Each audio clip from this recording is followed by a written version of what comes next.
Welcome back to the channel. Today we'll be talking about how to make the Ford Crown Victoria faster. This is part 2. Part 1, for some reason, has some issues, so lost some of the footage, but I'm going to go ahead and record it for you now. So right now we have the Ford Crown Victoria, and I will leave a link in the description and in the comment section for the part 1. All right, so as you see, this vehicle has 114,000 miles. And like I said, we'll be talking about how to make the Ford Crown Victoria faster. So let's go ahead and pop the hood and let's see what we have. So now we're down to about the last 2 options of how to make your Ford Crown Victoria faster. All right, so now we have the 4.6 liter 2-valve. Remember, this is a V8. Now, with the Ford Crown Victoria, with this 4.6, this does come in like the in this early 2000, you had the Ford Mustang, the F-150, I believe, the Mercury Grand Marquis. So now when you get down to your last 2 options with this, one way to make this engine faster, you can do a supercharger. But remember, this engine can only hold so much power, so when you start putting the supercharger on top, you're going to need to change some of the internal parts, right? You might need to upgrade the heads, which I would just really suggest you do anyway. Now, when doing that, I showed you this car has 114,000 miles, so I wouldn't want to upgrade the engine that has maybe over 120. Some people may say a little bit different, but if the engine has a lot of miles on it, you want to start taking it apart and slapping superchargers on it, because it ain't gonna hold up, right? All that extra power and stuff is gonna wear the engine out. So you want to, if you're going to do that route there where you add the supercharger and upgrade the internals and new heads, you want to find an engine that has low mileage, so that way it'll hold up a lot better or longer than an engine that has 170, 180,000 miles. That's a lot of miles, and then trying to add that power to it, right? Now, the next option you have is to just rip this one out, right? Put your Coyote motor in here. You can find one at a junkyard at a reasonable price. Grab the engine, grab the wiring harness, and you can just replace this entire engine. Now, right off the bat, you're going to start off with more horsepower, right? You don't have to worry about reliability because you didn't add any boost or anything to it. But if later on you want to, you can.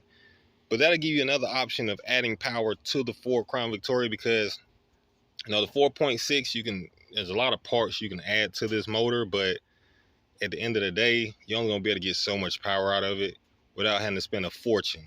Ford does require you to spend a lot of money to make a lot of power.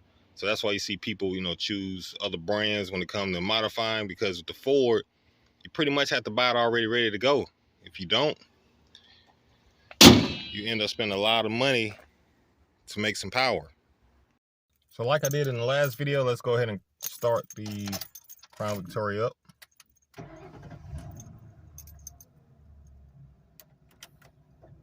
Gotta turn a little air on. It is toasty outside.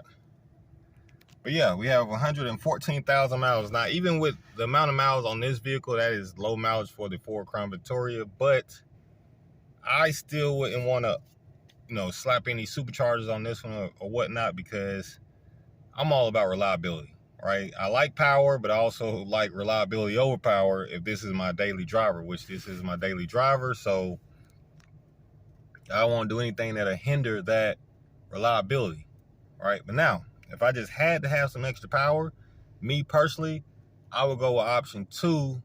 I would just do a Coyote swap, grab an engine out of the newer Mustang, slap it in here, and then there you go, right?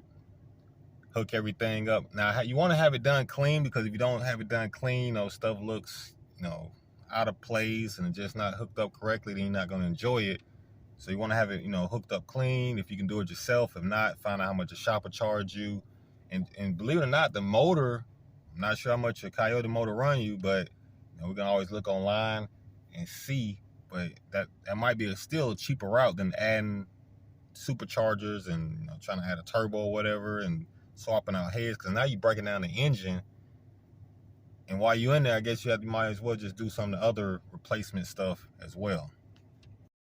But of course, if you're just looking at, you know, you want to make just a little light extra power, maybe extra 20 or 30 horsepower, you know, make sure you got the dual exhaust. Make sure you the gears. Headers are really not going to do you any good. Just as long as you have the dual exhaust, that'll help. Make that serious power. Those are your two options. That's to either, you know, upgrade to 4.6. You know, just go through it. New parts, new heads, supercharger. Don't go with anything too big because it's still not going to be able to handle it.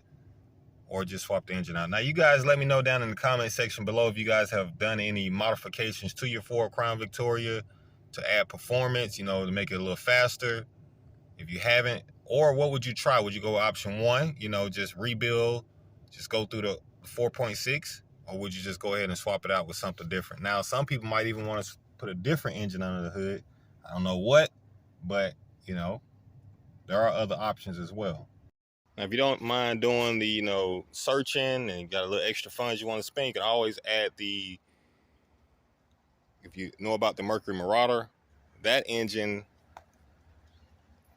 comes stock with an extra 50 horsepower, a little bit over 50 horsepower. So you can start off, you can do a swap with that as well.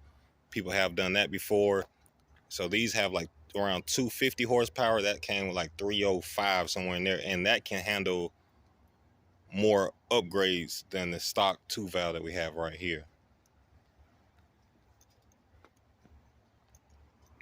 Well, other than that, thank you guys for tuning in, watching the channel.